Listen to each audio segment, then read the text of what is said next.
Le point suivant concerne une modification du montant provisoire des attributions de compensation. Je donne la parole à M. Alain Lemange, vice-président de la Ligue aux finances. Merci, Monsieur le Président.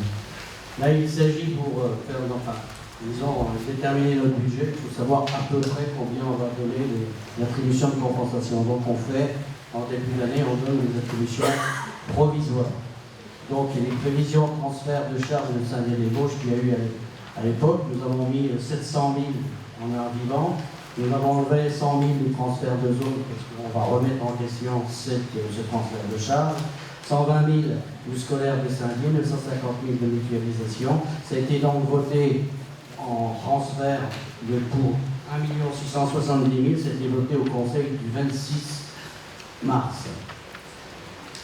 Donc après, nous avons aussi, selon les taxes, selon le pacte fiscal et financier, nous devons récupérer tous, dès l'instant qu'on est propriétaire des bâtiments, les taxes foncières.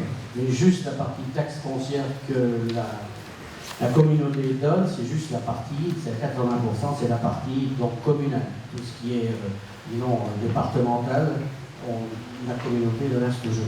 Donc il s'agit des taxes foncières pour Saint-Dié-des-Vosges, il y avait 6 655, ça concernait la médiathèque, la partie Tabary ou de la Sus, c'est ça, et la partie garage vache. Il y a aussi sur la prévision de transfert de charges de Moulin-Moutier, la taxe foncière qu'on récupère sur l'ambulance et la partie boucher, qui est de 2 658 €. La prévision de transfert de charges, nous avons Chatas, où là on va redonner de l'argent pour les éoliennes, 36 603, ce qui est le pacte qui avait été signé avant. Sur la Grande Fosse, 21 962 €. Les prévisions de transfert de charges de l'ex-Neuilly, nous avons fait une avance de 86 000, qui correspondait au matériel, plus la partie, disons, des emprunts et toute cette partie. Mais comme on a gardé à l'époque, on va garder l'emprunt, on l'a gardé, donc on va rediscuter de ça, ce sera remis à jour. Tout ce que je vous dis au niveau des transferts de compétences, c'est du provisoire, ça devrait être arrêté pour le 30 septembre. En l'étape 13, là, nous avons des remboursements parce que nous avons des remboursements de factures qui étaient de 2017. On n'arrive pas, à l'époque, il n'y avait pas eu de convention, il n'y avait rien de signé, donc la trésorerie nous empêche de rembourser. Donc il y a en l'étape, on va rembourser 16 586 à 13 3 431 €, qui fait un total de 20 017. On a les prévisions de transfert de charges de scolaire, versement en octobre. Donc il y a 94 813 et 66 200 €. Ça, c'est le syndicat par facture, et 66 240 €. Le reste au-dessus, c'est la partie que l'on reste des attributions de compensation. Je vous expliquerai, vous avez le détail sur le grand tableau. Et après, vous avez les prévisions de transfert de charges, les restitutions d'entretien de stade. Il y a 8 523 € à plein fin, 9 000 à Fraise et 1 600 € à Ban-sur-Meurthe. Mais tous ces chiffres sont arrêtés par arrêté pour le 30 septembre. Voilà.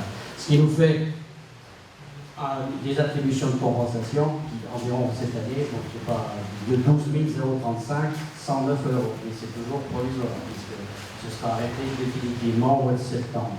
Donc vous avez sur la grande feuille que vous devez tout savoir. Donc vous avez à côté, vous avez le transport scolaire, en bas vous avez ce que l'on donne aux différents syndicats. Vous avez en rouge, c'est les communes qui ont demandé de toucher les factures.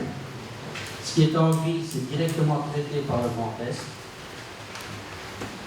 Vous avez après donc, le vote de 25, le transfert de charges, la taxe foncière, la CFE et éolienne, et le pacte, la récupération de la taxe foncière, selon le pacte fiscal et financier et la distribution de la CFE pour les éoliennes.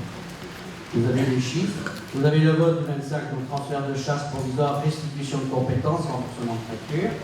Vous avez le vote, donc le montant ajouté aux contributions. Ce qui est en jaune, c'est ce qu'on redonne. Et ce qui est en orange, c'est ce qu'on enlève. Et vous avez le récapitulatif tout au fond. Vous avez 180 degrés, 180 degrés, pardon. 180 €. C'est pour le BANSAT, par exemple. Il y a 180 €. Parce qu'après, ces sommes-là ne sont pas enlevées tous les ans. C'est remis à zéro au début. Sauf pour ce qui est transfert de charge. Voilà. Est-ce qu'il y a des questions à poser? chaque commune envoie son chiffre. Donc vous voyez, j'ai mis exprès ce qui est la compensation juillet en août. Comme ça, vous voyez ce que vous devez retoucher ou redonner selon le type. Comme ça, s'il y a quoi que ce soit, c'est prévu avant. Et vous puissiez téléphoner ou dire moi ça ne me va pas, ou qu'on puisse remettre à jour. Voilà. Est-ce qu'il y a des questions? Et on essaiera cette année de réunir la quête plutôt que d'habitude, c'est-à-dire pas à la séance de décembre. L'obligation, c'est le 30 septembre. Voilà, donc sans doute à la séance de septembre. Est-ce qu'il y a des demandes de prise de parole sur ces notifications de l'attribution de compensation? Vous vous y retrouvez? Je pense que tout le monde, c'est comme partout, tout le monde regarde sa colonne. Le salive, plutôt. La colonne, c'est les délibérations et les modifications. Monsieur le maire de Saint-Léonard, oui, tout va bien. Comme peu. Eh bien, s'il n'y a pas de demande de modification, on peut donc passer au vote. Qui est contre? Qui s'abstient? Modification de l'attribution de compensation, c'est donc adopté à l'unanimité. Merci beaucoup.